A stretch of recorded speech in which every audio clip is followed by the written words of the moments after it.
ایک شخص اندھیری رات میں فجر کی نماز پڑھنے کے لیے گھر سے نکلا۔ اندھیرے کی وجہ سے اسے ٹھوکر لگ گئی اور وہ منہ کے بل کیچڑ میں گر گیا۔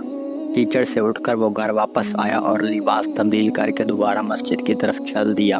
ابھی چند قدم ہی چلا تھا کہ دوبارہ اسے ٹھوکر لگ گئی اور وہ دوبارہ کیچڑ میں گر گیا۔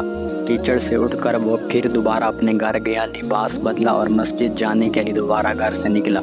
جیسے ہی وہ اپنے گھر سے باہر نکلا تو اس کے دروازے پر اسے ایک شخص ملا جو اپنے ہاتھ میں روشن چراغ تھامے ہوئے تھا۔ چراغ والا شخص چپ چاپ نمازی کے آگے مسجد کی طرف چل دیا۔ اس مرتبہ چراغ کی روشنی میں نمازی کو مسجد پہنچنے میں کسی دشواری کا سامنا نہیں کرنا پڑا۔ وہ خیریت سے مسجد پہنچ گیا۔ مسجد کے دروازے پر پہنچ کر چراغ والا شخص رک گیا۔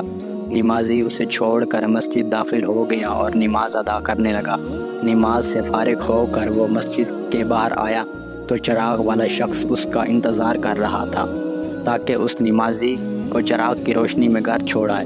جب نمازی گھر پہنچ گیا تو نمازی نے اجنبی شخص سے پوچھا، آپ کون ہیں؟ اجنبی بولا، سچ بتاؤں تو میں ابلیس ہوں۔ نمازی تو حیرت کی انتہا نہ رہی۔ اس اجنبی کی بات سن کر نمازی سوچنے لگا، ابلیس شیطان کیسے مجھے مسجد تک چھوڑ سکتا ہے؟ اس کا کام تو لوگوں کو بہکانا ہے۔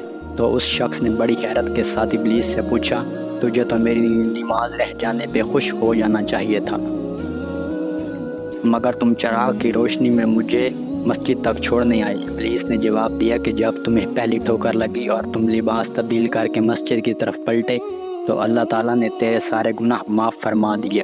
جب تمہیں دوسری ٹھوکر لگی تو اللہ تعالیٰ نے تمہارے پورے خاندان کو بخش دیا۔ اس پر مجھے فکر ہوئی کہ اب تمہیں ٹھوکر لگی تو اللہ تعالیٰ کہیں تمہارے اس عمل کی بدولت تمہارے سارے گاؤں کی مغفرت نہ کر دے، اس لیے میں چراغ لے کر آیا ہوں کہ تم بغیر گرے مسجد تک پہنچ جاؤ۔